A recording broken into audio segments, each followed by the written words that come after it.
Hello बच्चों, स्वागत है आप सबका हमारे चैनल पे जहां क्वालिटी एजुकेशन मिलती है। चलिए बच्चे, अब हम बढ़ते हैं एक्सरसाइज नंबर 5.3 के क्वेश्चन नंबर 8 की तरफ। क्वेश्चन नंबर 8 क्या कहता है, ध्यान दीजिए।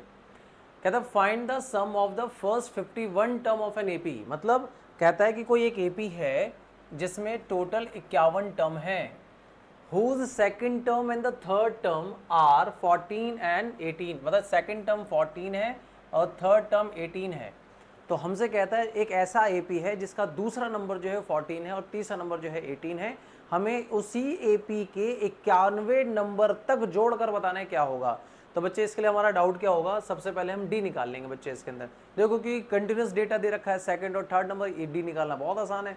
तो हम डी के लिए हम क्या करेंगे, डिफरेंस निकालने के लिए हम तीसरे में से दूसरा घटा लेंगे। तो 18 माइनस 14 हमारे पास डी आ जाएगा 4। तो फटाफट हमारे पास डी की तो वैल्यू आ गई। अब हम इसी d को अगर हम इसमें an के फॉर्मूले लगा दें या फिर हम इसमें d की वैल्यू और इसमें हम a की वैल्यू हमें पता चल जाएगी। जैसे ध्यान दीजिए बेटा, और कैसे कर सकते हैं, हमें मालूम है कि जो a3 है क्वेश्चन के अंदर वो 18 है। जो a3 है वो 18 है और a3 का फॉर्मूला होता है a प्लस 2d जो कि 18 के बराबर। अब हमें d पता है a प्लस 2d, d की वैल्यू है 4 डेट इज 18, a की वैल्यू हो जाएगी 8, यहाँ पे a प्लस 8 तो a की वैल्यू हो जाएगी 18 में से 8 घटा देंगे, सो a की वैल्यू आ जाएगी 10। तो यहाँ पे a की वैल्यू आ जाएगी 10।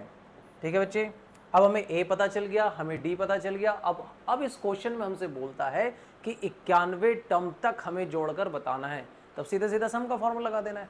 देखो बच्चों, सम का फॉर्मूला क्या होगा, s n is equal to n upon में 2a plus n minus 1d। ठीक है बच्चे, इसमें n हमें पता है, n हमें कहाँ तक जोड़ना है, क्वेश्चन ने खुद कह रखा है 51 टर्म तक, तो n की वैल्यू हो जाएगी 51 अपॉन में 2। a की वैल्यू क्या है क्वेश्चन में बेटा, a की वैल्यू 10 गिवन है, 10 लिख देंगे। n हमें पता ही है क्योंकि 91 टर्म तक निकालना था, n की वैल्यू 51 से 1 घटा देंगे, आ जाएगा 50। एंड d हमें क्वेश्चन में ऑलरेडी हमने अभी जस्ट निकाला था 4, डी की वैल्यू हमने 4 पुट कर दी इसके अंदर। अब इससे क्या होगा बच्चे, देखिए 51 अपॉन में 2, यहाँ बनेगा 20 और यहाँ बनेगा 200। सॉल्व करेंगे बच्चे, 51 अपॉन में 2 ये आ जाएगा मिला के 220। अब 2 से कैंसिल हो जाएगा, कितना आ जाएगा 110।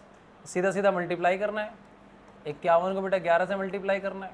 ठीक है, देखो लास्ट में एक जीरो है, एक शॉर्टकट ट्रिक से मतलब लास्ट में जीरो, इसको इग्नोर करो, मेजर नंबर को मल्टीप्लाई करो, लास्ट में जीरो लगा लेना।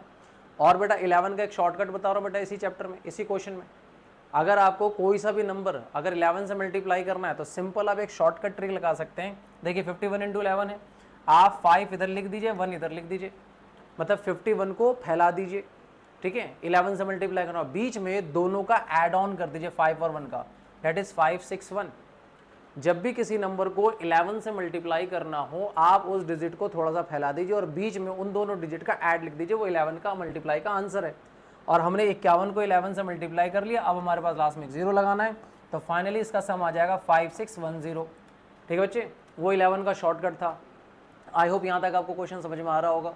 तो इस क्वेश्चन में कुछ नहीं था बेटा, बस सिंपल सा टर्म था। ठीक है, आई होप कोई डाउट नहीं आया होगा। फिर भी अगर कोई डाउट आए तो कमेंट सेक्शन में आप हमसे पूछते हैं। मिलते हैं बेटा अगले क्वेश्चन में, बाय।